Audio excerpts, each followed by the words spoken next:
주말 시사의 중심, 정관용의 시사본부. 여러분 안녕하십니까? 정관용입니다.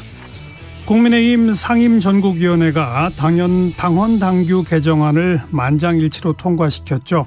새로운 비상대책위원회 출범이 아주 빠르게 진행되고 있습니다. 내일 모레 전국위원회에서 이 개정안이 의결되면 바로 새 비대위원장을 지명하고 비대위원 구성까지 싹 다 해서 추석 전에 새 비대위를 출범시키겠다. 이게 당의 목표인데요. 그런데 이 새로운 비대위에 대한 당내 반발이 여전한 데다가 이준석 전 대표가 추가로 제출한 가처분 신청 어떻게 될지 아직 미지수입니다. 그래서 당이 또 한 번 요동칠 가능성도 있죠. 또 이준석 전 대표 성상납 의혹 경찰 수사 결과도 새로운 변수가 또 될 텐데요. 좀 지겹지만 오늘도 어쩔 수 없이 국내힘 집안 사정 이야기를 해보지 않을 수 없네요. 자, 정관용의 시사본부 토요일 순서 시작하겠습니다. 먼저 도로공사 연결해서 고속도로 상황 전해드리죠. 정찬호 캐스터. 네, 지난 주말 정체에 비해선 조금 낮겠지만 그래도 오늘 역시 고속도로엔 성묘와 벌초를 위한 이동량이 많겠습니다. 현재는 경부선이 지나기 가장 어렵습니다. 부산 쪽 충청권의 정체만 총 32km 구간이고요. 망향휴게소와 옥산 분기점을 지나기가 가장 불편한데요. 현재 요금소를 기준으로 서울에서 대전까지는 2시간 정도로 원활할 때보다 30분가량 더 걸리고 있습니다. 논산-천안선 노난선 쪽은 남풍새 나들목부터 차량터널 사이 통과가 다소 어렵습니다. 한편 서해안선은 양방향 경기권 위주로 막히고 있습니다. 예상하셨을 것 같은데요. 목포 쪽은 서평택과 서해대교 사이가 가장 불편하고요. 서울 쪽은 바란과 매송 휴게소를 시작으로 각각 4-5km 구간 정체입니다. 근교 이동량도 꾸준하게 많은 편입니다. 서울 양양선 양양 쪽으로 덕소산패부터 화도까지 11km 구간 막히고요. 영동선 강릉 쪽으론 마성터널부터 용인을 지나 양지터널까지 쭉 밀리고 있습니다. 한편 남부지방엔 비가 내려 도로가 상당히 젖어 있습니다. 차츰 전국적으로 비가 확대할 것이란 예보도 있는데요. 주행 중 비가 내린다면 50%까지 속도를 반드시 줄여주시길 바랍니다. 목적지까지 안전운전하시고요. 지금까지 한국도로공사 교통센터 정찬호였습니다.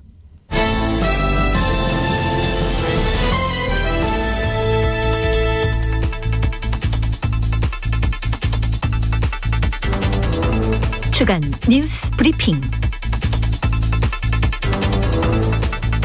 토요일 주간 뉴스 브리핑은 중앙일보 윤성민 기자와 함께하죠. 윤 기자 어서 오세요. 예, 안녕하세요. 이재명 민주당 당대표 된 지 일주일도 안 됐는데 검찰이 오는 6일 출석하라 이렇게 통보했죠. 예. 어떤 혐의입니까? 지난 대선 기간 동안에 허위 사실을 유포해서 공직선거법을 위반했다는 혐의입니다. 크게 세 가지인데요. 허위 사실을 유포했다는 게 크게 세 가지인데 먼저 대장동 개발 특혜 의혹으로 수사를 받다가 숨진 김문기 성남도시개발공사 개발 1처장을 모른다고 발언한 점이 허위라는 점이고요. 예. 그리고 대장동 개발 사업과 관련해서 초과이익 환수 규정을 보고받은 바 없다라고 발언했는데 이 발언도 허위라는 혐의를 받고 있습니다. 또 세 번째로 백현동 특혜 의혹과 관련해서는 국토부가 용도 변경을 먼저 요구하고 협박했다라고 발언을 했는데 이 부분도 허위 사실이라는 혐의를 받고 있고요. 네. 해당 수사는 국민의힘이 고발을 하면서 시작을 했습니다. 지난 3월 9일 대선 관련 공직선거법 위반은 오는 9일로 6개월 동안의 공소시효가 만료가 되거든요. 예. 검찰은 공소시효 만료 3일 전에 이재명 대표를 부른 겁니다. 공소시효 만료를 앞두고 이 대표를 소환한 것은 사실상 검찰이 증거가 충분하다고 보고 기소하는 것으로 결론을 내려놓고 부른 거 아니냐 이런 분석도 나오고 있습니다. 이 대표는 어떤 입장을 내놨습니까? 검찰 출석 요구 소식이 알려진 그저께는 아무런 발언을 하지 않았습니다. 다만 김현지 현 보좌관이 이 대표에게 출석 요구 소식을 알리면서 전쟁입니다라고 쓴 텔레그램 메시지가 노출이 됐었는데요. 그랬죠. 국회 본회의장에서 이 대표가 메시지를 보는 모습을 사진 기자가 찍은 겁니다. 어제 이 대표는 광주를 찾았었는데 여기에서는 입장을 밝혔습니다. 경찰, 검찰을 총동원해가지고 이재명을 잡아보겠다고 했는데 결국 말꼬투리 하나 잡은 것 같다라고 말을 했습니다. 민주당도 윤석열 정부와 검찰을 향해서 비열한 정부와 검찰, 검찰과 정부가 합작해서 여권의 기획 수사를 하는 것이다라는 비판을 쏟아냈고요. 반면 국민의힘은 이 대표에 대한 검찰 수사를 범죄와의 전쟁이라고 표현을 하면서 이 대표가 정말 떳떳하다면 당당히 조사에 임하라라고 주장을 했습니다. 검찰 출석 여부에 이 대표가 나갈까요? 우선 이 대표는 검찰 출석 여부에 대해서는 자신의 입장을 명확하게 밝히진 않았습니다. 다만 민주당 내에서는 이 대표가 출석하지 않을 것이라고 보는 시각이 많은데요. 예. 박성중 민주당 대변인은 자기가 옆에서 보기엔 불출석할 가능성이 높다라고 기자들한테 말을 하기도 했었고요. 민주당은 검찰이 망신주기식 출석 요구를 한 것이다라고 보고 있습니다. 대부분. 사실 허위사실 유포 수사는 했던 발언이 허위인지 아닌지만 확인하면 되는 좀 간단한 수사거든요. 그렇죠. 서면 조사로 대신 해도 되는데 검찰이 이 대표를 굳이 이 대표에게 출석 요구를 한 거는 사실상 불필요하다고 민주당은 보고 있고, 그리고 만약 오는 6일에 이 대표가 출석을 해서 카메라에 찍히게 되면 추석 연휴 기간 동안 내내 방송에 나올 거거든요. 네. 그러면 이 대표 입장에서는 자신에 대한 부정적인 이미지가 국민 머릿속에 각인되는 효과가 있습니다. 이런 문제 때문에도 굳이 이 대표가 출석하지 않을 것이라고 보는 시각이 우세합니다. 네. 출석 여부를 떠나서 이 대표가 공직선거법 위반 혐의로 기소가 되고 만약 재판 결과 유죄가 나오면 그럼 어떻게 되는 겁니까? 만약 이 대표가 공직선거법 위반으로 금고 이상의 형 또는 100만 원 이상의 벌금을 받게 되면 민주당은 선관위에서 보전받은 대선 비용 약 434억 원을 반환해야 될 가능성이 있습니다. 어허. 비록 낙선했더라도 해당 후보가 선거법 위반으로 벌금 100만 원 이상을 확정받으면 이 후보를 공천했던 정당이 정부로부터 보전받았던 선거 비용을 반환해야 된다라는 선거법 조항이 있기 때문인데요. 예. 다만 이 대표가 의원직을 상실하지는 않을 것으로 보입니다. 왜 그러냐면 이번 공직선거법 위반 수사는 대선 때 벌어진 일에 대한 수사인 거지. 그렇죠. 이 대표가 국회의원으로 선출된 보궐선거 때 했던 발언에 대한 수사는 아니기 때문입니다. 예. 지금 이 대표를 향한 수사가 이거 하나가 아니죠? 예, 지금 계속 한 10가지 정도의 수사가 진행되고 있는데 아이고. 이 대표에 대한 모든 의혹 수사 모두 가동되고 있습니다. 검찰은 대장동 개발 사업과 비슷하다고 지적되는 위례신도시 개발 특혜 의혹과 관련해서도 이번 주에 대규모 압수수색을 진행을 했고요. 예. 또 김만배 씨 등 핵심 인물이 기소가 되면서 마무리되는 것으로 보였던 대장동 사건 역시 원점에서 재검토하고 있습니다. 네. 그리고 수원지검 같은 경우에는 쌍방울 그룹의 이 대표를 위한 변호사비 대납 사건을 수사 중이고요. 또 경찰도 또 나름대로 수사를 계속하고 있는데요. 경찰에서는 백현동 특혜 의혹 수사, 그리고 성남FC 후원금 의혹 등도 다 수사를 하고 있습니다. 예. 이런 의혹들을 다 합하면 약 10건 정도 되는데 이게 다 수사가 진행 중인 상태입니다. 또 어디서 어떻게 또 기소 또 소환 이런 게 이루어질지 또 모르는 상황이군요. 예. 자, 국민의힘 소식으로 가서 새로운 비대위 출범 위한 절차가 지금 어디까지 진행됐습니까? 이제 첫 관문을 통과를 했는데요. 국민의힘이 어제 상임전국위원회를 열고 비대위 전환 요건인 당의 비상 상황을 구체적으로 명시한 당원 개정안을 만장일치로 의결을 했습니다. 예. 이 비상 상황 요건이라는 게 가처분 이 결정에서 중요한 요소였기 때문에 이거를 변경한 건데요. 구체적으로 선출직 최고위원 5명 가운데 4명 이상이 사퇴하면 당을 비상 상황으로 판단한다라는 내용이 당원에 포함이 됐고요. 예. 박형수 대변인은 아무도 이의를 제기하는 분이 없어서 박수로 추인했다라고 설명을 했습니다. 국민의힘은 추석 연휴 전까지 비대위 전환을 마치겠다고 밝혔는데 속도를 높이고 있는 상황입니다. 다음 주 월요일에 전국위를, 그러니까 상임 전국위를 우선 한번 열고 여기에서 의결한 것을 전국위에서 한번 다시 의결을 해야 최종적으로 결정이 그렇죠. 되거든요. 예. 그래서 다음 주 월요일에 전국위를 열어서 의결을 하면 최종적으로 당원 개정안이 효력을 갖게 되고요. 그리고 비대위원장과 비대위원을 임명할 수 있는 상임 전국위와 전국위를 또 잇따라 열어야 됩니다. 예. 그것도 잇따라 열 계획이고요. 이런 과정을 거치면 목표한 대로 추석 연휴 전날인 오는 8일에 새 비대위가 출범을 할 수 있습니다. 이준석 전 대표는 가처분 신청을 또 냈죠. 예, 이번 주에 추가적으로 냈는데요. 이 전 대표가 그저께 전국위 개최 금지 가처분 신청서를 법원에 제출을 했습니다. 이 전 대표는 앞서서 비대위원 직무 집행 정지 가처분 신청도 제출을 했는데 법원은 이것도 함께 심리할 계획이고요. 예. 추석 연휴가 끝나는 오는 14일에 심리를 합니다. 국민의힘이 오는 8일에 새 비대위를 출범시킨다고 하더라도 만약 그 14일쯤에 법원의 판단에 따라서 저번처럼 새 비대위 운명이 다시 원점으로 돌아갈 가능성은 배제할 수 없는 상황이고요. 그러네요. 이 전 대표 측은 저번에 법원이 가처분 일부 인용 결정을 내리면서 당의 무리한 비대위 전환을 지적했듯이 이번에도 가처분 신청이 인용될 것이라고 밝혔고요. 반면 성일종 정책위 의장 같은 경우에는 라디오에 출연해서 법원이 저번 가처분 결정을 내리면서도 당이 진행한 절차의 문제는 없다라고 인정을 했었다. 그래서 저번에 문제가 됐던 비상 상황 이 부분에 대해서만 당원에 명시를 하면 법원도 비대위 전환을 부인할 수 없을 것이다라고 밝혔습니다. 예. 또 국민의힘 윤리위원회가 이 전 대표에 대한 추가 징계 가능성도 시사했죠. 예.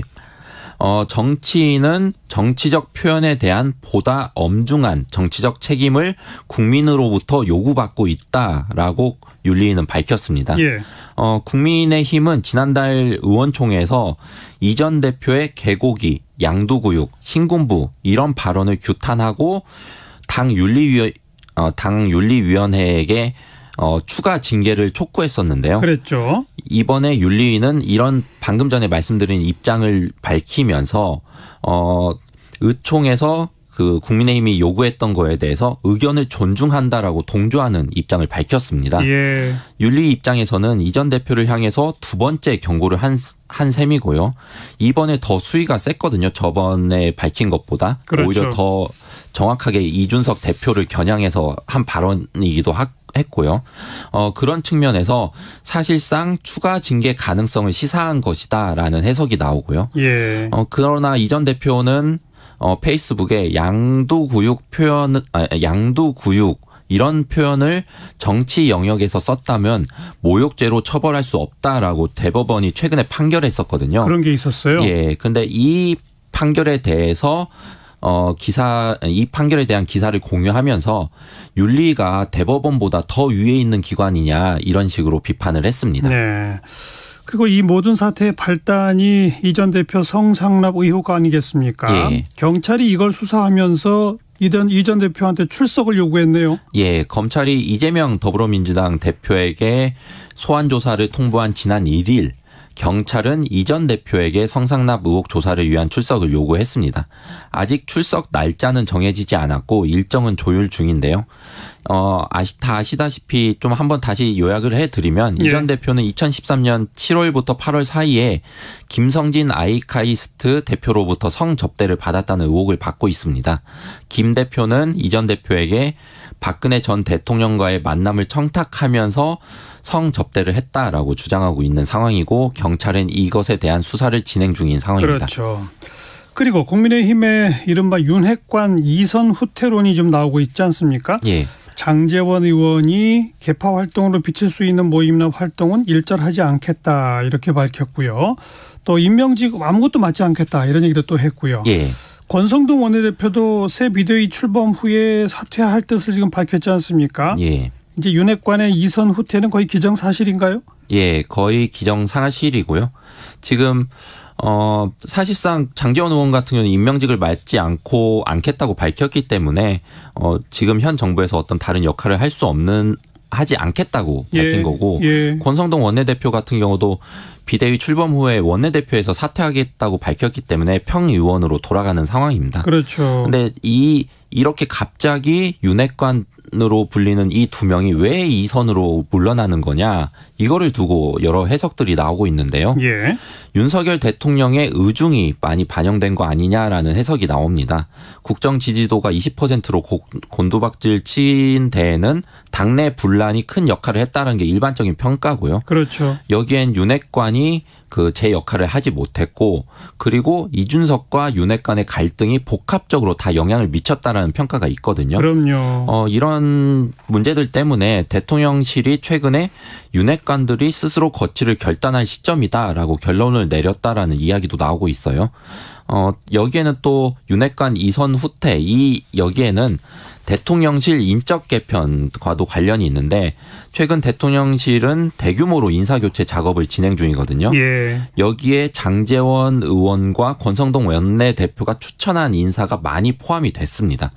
윤핵관과 끈이 있는 인사들을 사실상 속아내는 작업을 하는 것이라는 평가가 나오는데, 예. 대통령실은 이들 인사들이 사실상 민원 창구 역할을 했다라는 평가도 하고 있거든요.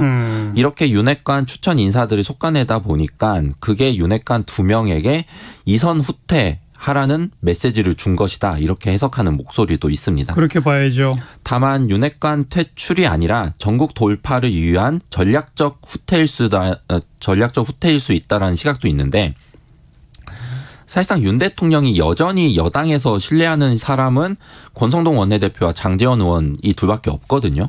그렇기 때문에 전국이 어느 정도 안정되면 다시 이들이 복귀할 것이라는 시각도 있습니다. 예. 이번 주에는 국회에서 중요한 합의 시도가 있었죠. 종부세 기준에 대한 합의였는데 어떻게 결론이 났습니까? 반쪽짜리 합의라고 할 수 있을 것 같은데요. 가장 큰 관심사가 종부세 부과 기준선을 현재는 공시가 11억 원으로 돼 있는데, 정부가 제출한 대로 정부한 대로 최고 14억 원으로 올릴 수 있느냐 없느냐, 이게 관건이었거든요. 예. 관심사였는데, 근데 사실상 민주당이 크게 반대를 하고 있는 상황이었어요. 그러는 중에 14억 원까지 올리진 못하더라도 12억 원까지 올리는 데는 여야가 잠정 합의했다라는 이야기도 나왔었거든요. 그런데도 불구하고 최종적으로는 합의가 실패를 했습니다. 예. 그래서 현 기준대로 공시가 11억 원으로 유지가 되고요. 그래서 14억 원으로 올릴 경우 종부세가 면제될 것으로 기대했던 9만 3천여 명은 올해 세금을 그대로 낼 수밖에 없게 됐고요. 예. 다만 상속이나 이사 등으로 인한 일시적 다주택자, 그리고 투기 목적이 아닌 비수도권 3억 원 이하 주택 보유자를 1주택자로 취급하는 내용의 종부세법 개정안에는 여야가 합의를 했습니다. 이로써 이 두 부류에 해당하는 약 10만 명 정도는 종부세를 기본 세율로만 내도 되게 됐고요. 예. 여야는 또 만 60세 이상, 주택 5년 이상 보유 등의 요건을 충족하는 경우에는 1주택자로 보고 주택을 처분하는 시점까지는 종부세 납부를 유예해 주는 방안에도 합의를 했습니다. 네. 알겠습니다. 중앙일보 윤성민 기자였어요. 고맙습니다. 예, 감사합니다. 정관용의 시사본부 듣고 계십니다. 12시 29분 향해 가네요. 기상청과 교통정보센터 연결해 봅니다. 먼저 기상청의 강혜종 씨. 네, 현재 흰남노는 타이베이 남동쪽 약 390km 부근 해상에서 느리게 북상 중입니다. 모레와 글피에는 전국 대부분 태풍 영향을 받겠습니다. 내일 오후부터 제주 먼바다를 시작으로 모레는 제주와 남부지방, 대부분의 남쪽 해상에, 글피에는 그 밖의 지방에 태풍특보가 발표될 가능성이 큽니다. 오늘부터 화요일까지 전국적으로 100에서 300mm 비가 내리겠고요. 제주 산지 쪽은 누적 강우량이 600mm 이상 될 듯 싶습니다. 산지를 제외한 제주와 남해안, 경상 동해안, 지리산 부근은 400mm 이상 오겠습니다. 이렇게 길게 이어지면서 누적 강우량이 상당히 많겠습니다. 비바람 피해 없도록 미리 사전 대비하셔야겠습니다. 우선 오늘과 내일 날씨를 보겠습니다. 오늘은 영동과 남부, 제주 지역에 비가 내리겠는데요. 중부지방도 충청지방에 이어서 밤에는 수도권과 영서지방에 비가 내리기 시작하겠습니다. 내일도 전국적으로 비가 오겠고, 특히 제주에는 시간당 50mm 안팎, 남해안에는 시간당 30mm 80mm 안팎의 매우 강한 비가 쏟아지면서 천둥, 번개, 돌풍이 동반되는 곳도 있겠습니다. 내일까지 예상되는 비의 양만 보면 경기 북부와 영서 북부, 남해안 제주 쪽 50에서 많게는 150mm 안팎입니다. 수도권과 영동, 남부 대부분 지방 20에서 최대 70, 영서와 충청 전북 10에서 40mm가량 오겠습니다. 오늘 낮 최고 기온은 서울 28도 등 전국적으로 24도에서 29도의 분포를 보이겠고요. 남해안과 제주에 바람 매우 강하고 파도도 주로 남쪽 해상 쪽으로 높겠습니다. 이제 내일 밤부터는 최대 8m까지 높겠습니다. 지금 서울의 기온은 26.2도, 습도는 48%입니다. 날씨였고요. 다음은 이 시각 교통 상황 알아보겠습니다. KBS 교통정보센터의 김민희 씨입니다. 네, 추석 연휴를 한 주 앞둔 주말 도로 위로는 나들이 차량들과 또 벌초가는 차량들이 많습니다. 경부고속도로 서울 방면으로는 목천 부근과 또 동탄 분기점 부근에서 사고가 있었는데요. 이 사고는 모두 처리 작업이 마무리됐지만 부근으로 여전히 더디내는 남아 있습니다. 더 가서는 수원 부근과 판교 분기점 일대, 다시 금토 분기점에서 반포 사이로 속도 줄여 지납니다. 반대 부산 쪽으로는 모두 36km 구간에서 정체인데요. 한남부터 서초 사이와 망향휴게소에서 옥산분기점 부근, 다시 주감휴게소에서 신탄진 사이로 더디게 지납니다. 서해안고속도로 서울 방면으로 서해대교 부근 3차로에서는 장애물을 처리하고 있고요. 더 가서 서평택분기점 부근 1차로에서는 사고가 나면서 부근으로 차량들 서행합니다. 이후로는 발안에서 화성휴게소 사이와 팔탄분기점 부근, 또 비봉에서 용담터널 사이와 더 가서는 광명역에서 금천 사이로 정체입니다. 중부 내륙고속도로 양평 쪽으로 충주분기점 부근 1차로에서도 사고가 나면서 부근으로 정체고요. 이후 여주분기점 부근에서는 고장난 차를 처리하고 있는 만큼 부근으로 차량들 더디게 지납니다. KBS 교통정보센터였습니다. 날카로운 시선으로 꿰뚫는 주말 뉴스. 정관용의 시사본부. 민주당이 이재명 대표와 5명의 최고위원을 선출하고 새롭게 출발했죠. 이 선출된 5명 최고위원 가운데 4명이 이 친이재명계 의원이다, 이렇게 분류가 됩니다. 명실공히 이재명의 민주당이 된 셈인데요. 자, 이 시간에는 이 친명계로 분류되는 철험회 소속 김용민 의원의 목소리 들어보고요. 또 비이재명계로 유일하게 최고위원에 설춘된 고민정 의원 목소리까지 차례로 들어보겠습니다. 먼저 철험회 소속인 김용민 의원, 안녕하세요. 네, 안녕하십니까. 김용민입니다. 네. 이재명의 민주당 맞죠? 글쎄요. 그렇게 표현하기에는 조금 부적절한 것 같고, 민주당이고 개혁을 바라는 민심에 따라서 새 지도부가 이재명으로 선택된 게 아닐까 싶습니다. 그러니까요. 그 이재명으로 대표를 뽑을 뿐 아니라 최고위원회 5명 중에 4명이 또 이른바 이재명계로 분류됐다는 얘기는 민주당의 미래는 이재명밖에 없다, 이렇게 지금 이 당심이 파악한 거 아닌가요? 저는 이제 그거를 두 가지 관점에서 볼 수 있을 것 같은데, 말씀하신 것처럼 인물로 놓고 보면은 이재명을 선택한 게 맞고, 예. 왜 이재명을 선택했냐를 보면 사실 새로운 정치를 기대하는 국민들과 당원들의 그 기대가 정말 높았거든요. 예. 네, 그것을 충족시켜줄 수 있는 유일한 사람이 이재명 대표가 아닐까라고 판단을 한 것 같습니다. 이재명이 상징하는 새로운 정치는 뭡니까? 지금 기존의 정치권, 특히 민주당에서 계속 그 소극적이고 정체되어 왔던 그런 민주당의 모습을 완전히 탈바꿈해서 민주당 내의 기득권을 완전히 바꿔놓겠다라는 정치의 모습, 그러니까 정치 교체를 선언했었었는데, 예. 그 정치 교체에 대한 희망과 기대인 것이죠. 예.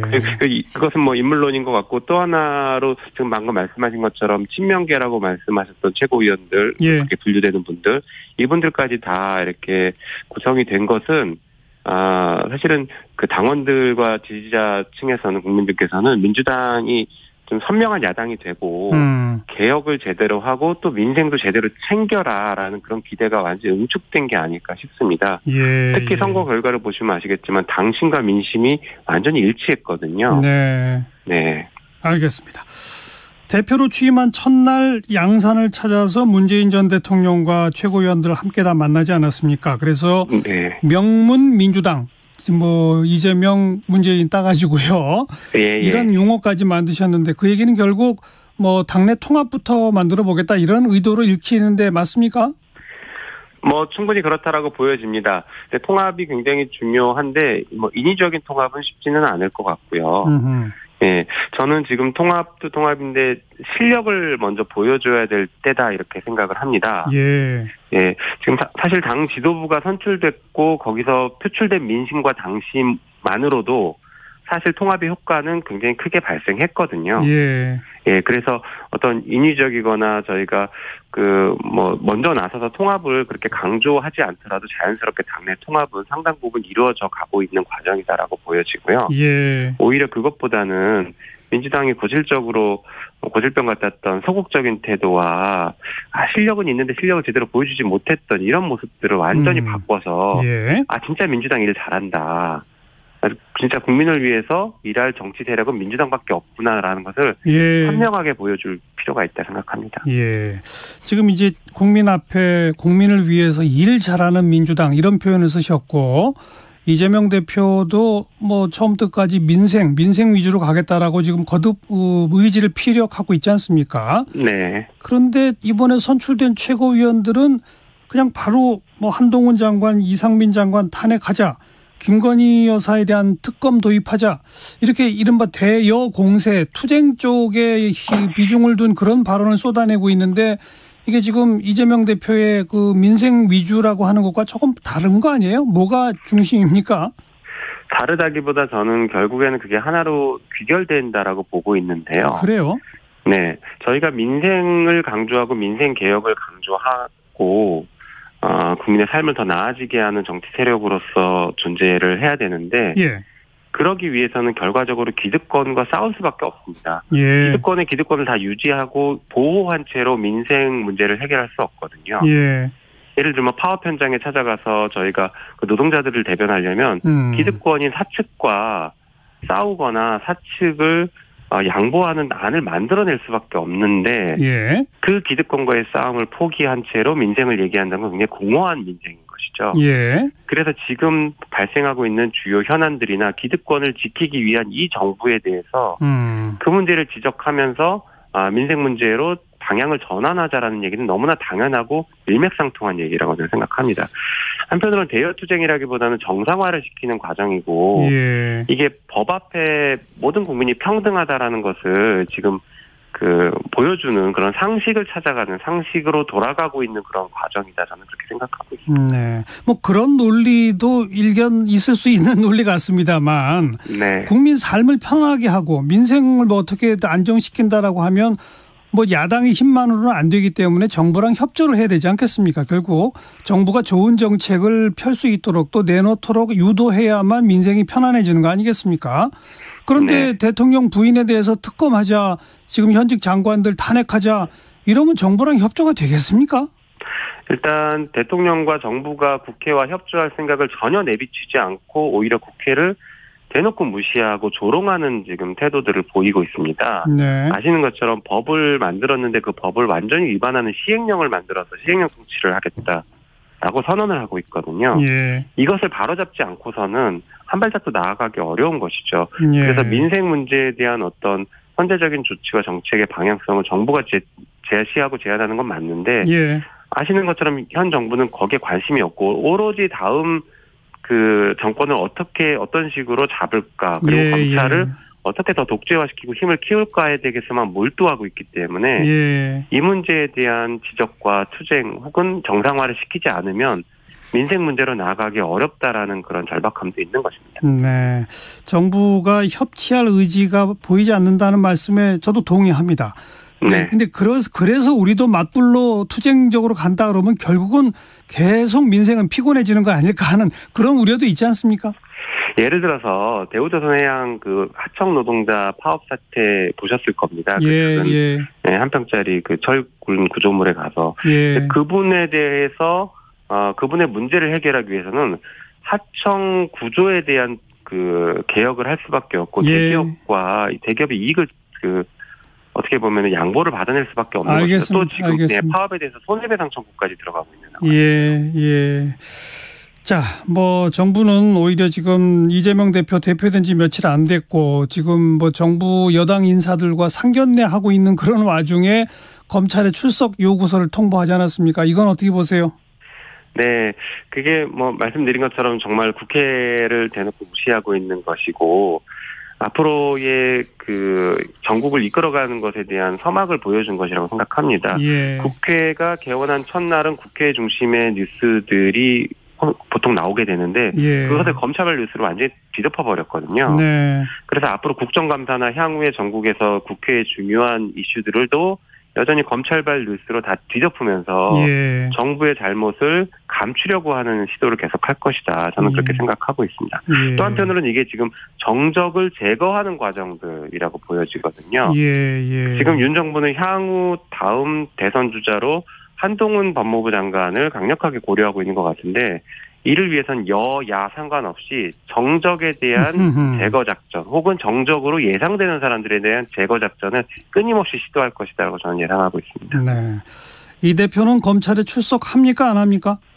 글쎄요. 그것은 뭐 조금 더 봐야 되겠지만 사실은 그 서면 조사에 계속 응해왔고 서면 조사를 진행하고 있었습니다. 그런데 지금 갑자기 소환 그 출석 요구를 한 것은 예. 정말 검찰이 정치를 하고 있는 모습이 아닐까라고 개인적으로 생각하고 있습니다. 뭐 출석 여부에 관계없이 검찰은 이 공소시효 마감인 오는 9일 이전에 기소할 거로 보세요? 저는 기소를 하기 위해서 출석 요구를 했다라고 생각합니다. 예. 만약에 불기소할 것이 있으면 출석 요구 없이 서면 조사로 끝냈을 가능성이 매우 높죠. 뭐 기소가 되면 어쨌든 재판 절차에 들어갈 텐데 재판에는 뭐 걱정되는 거 없습니까? 당연히 무죄입니까? 지금까지 확인된 저희 당에서 확인된 바로는 걱정할 것은 없는데 전혀 없는데 예. 이제 정치 검찰의 정치 논리와 언론을 통해서 일단 그 여론 재판으로 끌고 가는 그런 것들에 대해서는 좀 예의주시하고 잘 대응해야 된다 이런 생각하고 있습니다. 알겠습니다. 이재명 대표가 윤 대통령한테 영수회담을 제의했는데 그거는 1대1 회담이었었죠? 이 제의한 내용은? 그런데 이제 대통령실은 뭐 지금 영수회담 없어진 지가 오래다. 이제 그런 표현도 적절치 않다. 뭐 이러면서 여야 정당 대표들이 함께 모이는 그런 만남을 하자고 역제안한 것 같은데 거기에는 응하실 겁니까? 안 응하실 겁니까? 뭐 제 개인적인 생각으로는 그것은 약간 부적절하지 않을까 싶습니다. 사실은 큰 틀에서 민생 문제를 경제 위기를 해결하기 위한 어떤 타협을 하고 대화를 하자라는 취지에서 제안한 것인데 예. 여야 대표들 다 모여 있으면 정쟁으로 흘러가고 아무것도 타협하지 못하고 합의하지 못하고 끝날 가능성이 매우 높거든요. 예. 네, 그래서 이것은 거대 야당에 대한 그 정부가 어떤 입장을 보여주는지를 매우 좀 선명하게 보여주는 부적절한 태도인 것 같습니다. 1대1 영수회담이 아니면 별 값어치가 없다 이런 말씀이시네요. 네. 여기까지 듣겠습니다. 고맙습니다. 네, 감사합니다. 민주당 김용민 의원이었고요. 이번에는 신임 최고위원으로 선출되셨죠. 고민정 의원 연결합니다. 안녕하세요. 네, 반갑습니다. 네, 축하합니다. 네, 고맙습니다. 그 모든 사람 언론들이 다 비명계로는 유일하게라고 분류하던데 그건 맞아요? 뭐 다들 그렇게 부르면 그런가 보다 해야죠, 뭐. 그냥 그런가 보다예요? 네. 근데 이제 뭐 비명이든 친명이든 또 친문이든 비문이든 뭐 이런 게 무슨 의미가 있겠습니까? 두 분이 만나셔서 그때 한번 명문 정당이다 하시면서 함께 이제 통합의 말씀도 하셨잖아요. 예. 그래서 큰 의미는 없을 것 같습니다. 예. 확실히 통합이 된 겁니까? 뭐 이른바 친문계와 친명계는?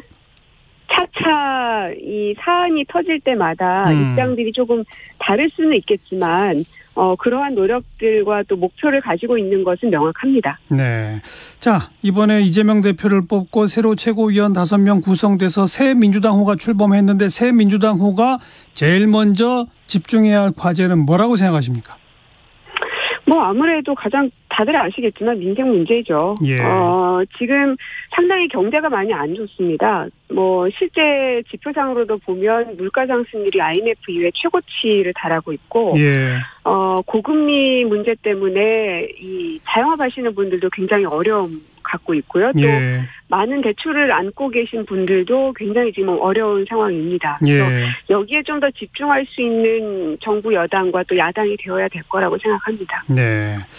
뭐 다 그렇게들 말씀하시는데 정부도 여당도 야당도 민생과 경제에 집중하자라고 하는데 지금 검찰은 새로 야당 대표 된 지 며칠 안 되는 분한테 소환 통보 출석 요구하고 또 맞불 비슷하게 야당에서는 장관 탄핵하자 또 대통령 부인 특별검사 도입하자 서로 맞불 아닙니까? 이거 어떻게 보세요?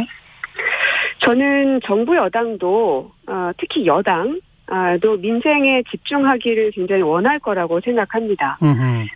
왜냐하면 이제 이 선출직들은 실제로 이제 민심들을 누구보다 더 가까이서 받아안기 때문에 예. 그게 어느 정도로 끌어올랐는지를 체감하고 있거든요. 예. 근데 아까 말씀하신 것처럼 오히려 검찰이 그것을 막아 나서고 있는 모양새입니다. 이준석을 향한 조사도 그렇고 또 저희 이제 문재인 정부를 향한 사정 전국도 그렇고 이재명 당대표를 향한 것도 그렇고 예. 지금은 사실은 여야가 존재한다기보다는 오로지 대한민국의 검찰만 존재하고 모든 뉴스를 검찰이 다 블랙홀처럼 빨아들이고 있죠. 예. 검찰은 왜 그런다고 보세요? 예상했던 바지요. 이 검찰공화국을 만들 거라는 건 윤석열의 당선과 함께 예상했던 거고 실제로 대통령실 안에 있는 인선도 보면 대부분 다 검찰 출신들로 중요 자리들은 보직이 돼 있고 예. 최근에 대통령실 인선을 조금 바꾼다고는 했지만 그분들은 여전히 뭐 존재를 합니다. 검찰 출신은 아무도 안 바뀌었죠? 예. 아무도 안 바뀌었습니다. 그래서 결국은 자기가 잘하는 것을 가지고 자꾸만 할 수밖에 없는데 윤석열 대통령은 그 선택을 하고 있는 것 같고 그렇기 때문에 지지율이 계속 떨어지고 있는 건데 마치 이상한 나라에 살고 있는 분처럼 대부분의 국민과 여당도 야당도 모두가 다 민생을 외치고 있는데 오로지 윤석열과 검찰 또 그의 일당들은 뭔가 심판을 통해서 이 나라를 바로잡겠다 하는 좀 착각에 빠지신 것 같습니다. 그러니까 고민정 의원의 논리에 따르자면 검찰이 이렇게 하는 것, 또 그거 이제 윤 대통령의 지시라고 만약 한다면 윤 대통령이 이렇게 하는 게 결국은 여당인 국민의힘에게도 안 좋고 정부에게도 안 좋고 대통령에게도 안 좋다는 거 아닙니까? 그렇죠. 안 좋은데도 해요? 그래서 정치력이 없다는 겁니다.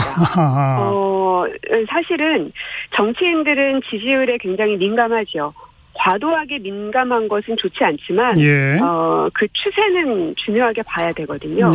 만약에 정치인 출신 대통령이었다면 이 정도까지 떨어지게 두지는 않았을 겁니다. 최소한 50%가 무너지는 순간부터는 야당과의 어떤 방식으로든 협치를 시도했을 건데 이분은 정치인 출신이 아니다 보니까 지지율 따위는 별로 신경 쓰지 않아. 이게 하나 있는 것 같고요.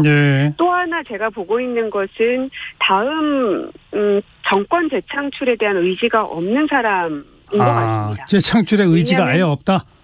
네. 왜냐하면 국민의힘과 어느 정도의 애정관계가 있을까? 저는 별로 그게 깊지 않을 거라고 생각하거든요.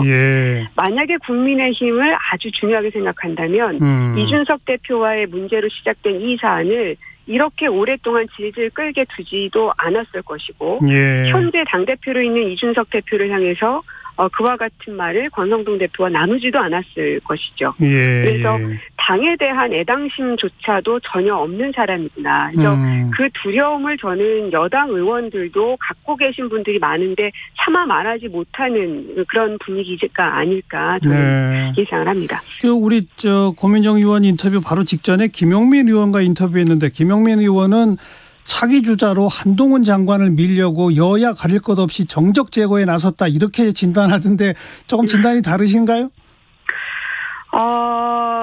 글쎄 저는 민다고 미뤄지지 않을 거라고 보고요. 그리고 한동훈 장관이 한 두어 달 전쯤에 저랑 이제 대정부 질의를 했을 때까지만 해도 좀 찰랑찰랑한 수위를 보이고 있다로 느꼈었는데 최근에 법사위에서 하는 발언의 태도들을 보면 굉장히 자만심과 오만함이 극에 달해 있구나.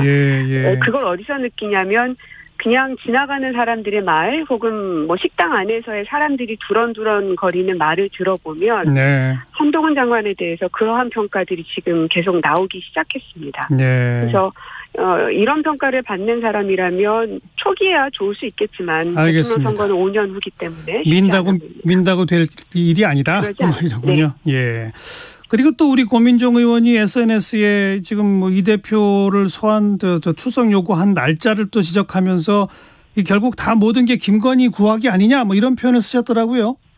네. 그럼 왜 그렇습니까? 모든 사안들이 김건희 여사로 귀결되고 있는데요. 최근에 이제 보석 가지고 상임위에서 좀 얘기가 있었죠. 예. 그러면 이제 추석밥상에 당연히 그게 올라갈 상황이었고 예. 또 6일 날에는 논문 표절에 대해서 아주 심각한 오류가 있다는 것을 그 연구원들이 발표할 시점에도 와 있고 그다음에 주가 조작이나 허위 학력 문제 등등에 대해서도 국민들의 공분이 상당히 많이 올라가 있는 상황이기 때문에 예. 이 문제도 그렇고 또 대통령실에서의 모든 인사와 또 취임식 당시에 초청됐던 명단들도 다 김건희 여사로부터 시작이 됩니다. 예. 그러니까 어떻게든 좀 그런 것들을 덮어보고자 하는 발버둥이었지 않았을까 저는 그렇게 생각해요. 이재명 대표는 검찰에 출석해야 합니까? 하지 말아야 합니까? 저는 왜 해야 되는지 모르겠습니다. 뭐 저희가 이제 선거법으로 예. 그런 수사를 많이 받아보는 게 정치인인데 예. 보통 통상 그런 거는 그냥 서면 조사로 대체하는 게 통상적이거든요. 예. 저도 그냥 통상적인 수순을 밟아가는 게 맞을 거라고 봅니다. 네. 그래도 검찰은 기소하겠죠? 뭐 그런 목표를 가지고는 하겠죠. 자, 그러면 이제 새 민주당 후가 출범해서 최대 과제가 뭐냐라는 제 질문에 민생이고 경제 챙겨야 하고 그 말씀을 했습니다만 지금 검찰발로 시작해서 정부와 여당은 전혀 반대 방향으로 가고 있습니다. 이럴 때 야당은 어떻게 해야 합니까? 그래서 참 곤혹스럽습니다. 네, 원래 민생을 위해서 그 예산 협조를 야당에게 당부를 해야 되고 예. 법안을 통과 주십시오 하면서 야당을 협조를 요청해야 되는데 지금 거꾸로 됐죠. 나라를 걱정하는 건 오히려 지금 야당인 셈인데요. 예. 그래서 이럴 때일수록 저희가 이 검찰과 관련된 대응은 대응대로 해 나가지만 예. 과도하리만치 민생에 좀 집중하는 모습을 보여주는 게 저는 필요하다고 봅니다. 물론 당 내에서는 투표력으로 가는 게 당연하죠. 예. 이제 문재인 정부 사람들에 대한 것, 또 이재명 후보에 대한 것, 대표에 대한 것들이 계속 들어오고 있기 때문에 그건 당연히 해야 되고 예. 하지만 민생이 보여지지 않는다면 아무리 우리가 한다고 해도 국민들이 느껴하지 못하시기 때문에 예. 한 두어 가지 정도의 그 큰 과제를 선정을 해서 과도하리만큼의 좀 엑셀을 밟아 나가야 국민들께서도 민생에 집중하는구나라고 예. 인정해 주실 것 같습니다. 그 두어 가지 과제가 우선 제일 큰 건 경제겠죠? 아무래도 그렇죠. 예. 그리고 또 하나는 그 경제와 연결된 게 저는 파업 문제라고 보거든요. 예. 경제가 어려우니까 파업이 일어나는 거라. 근데 거기에 이제 공권력이 과도하게 돼 있고 지금 민사소송으로 지금 압박이 심한 상황인데 네. 이것을 해결하는 민주당의 모습을 좀 보였으면 좋겠습니다. 알겠습니다.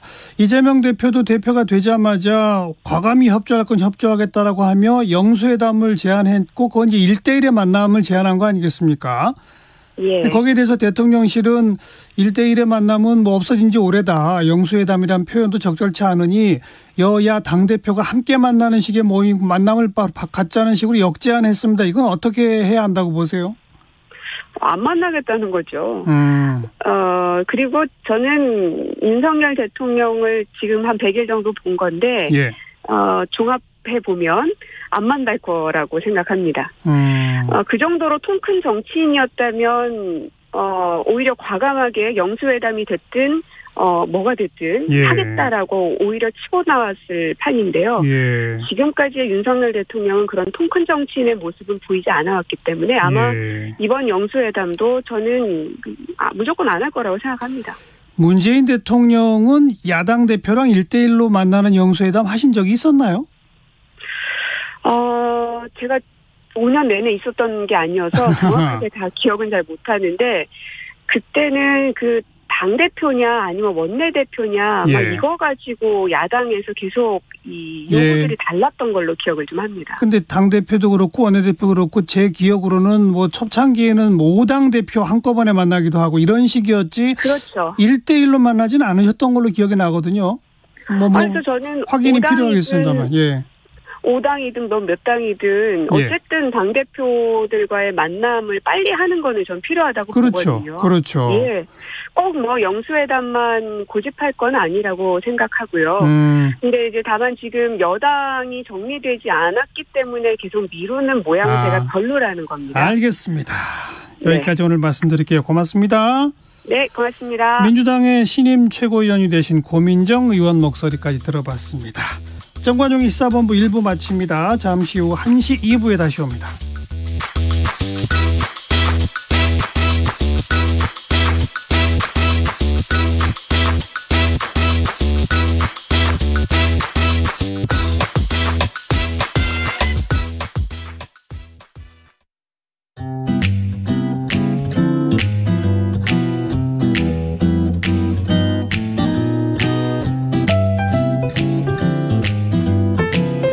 안녕하세요. 바른말 고운말입니다.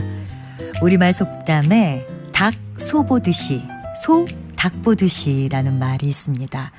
소와 닭은 같이 있어도 서로에게 별로 신경을 쓰지 않고 또 아무 영향이나 피해를 주지 않는 그런 관계죠. 이렇게 서로를 무심하게 여긴다는 데서 나온 말로 서로 아무런 관심도 두지 않고 있는 사이임을 비유적으로 이르는 속담입니다. 우리말 표현 대면대면이란 말에서도 이와 비슷한 분위기를 느낄 수가 있지요. 대면대면은 사람을 대하는 태도가 친밀감 없이 예사로운 모양을 뜻하는 부사인데요. 예를 들어서 그는 누구를 만나도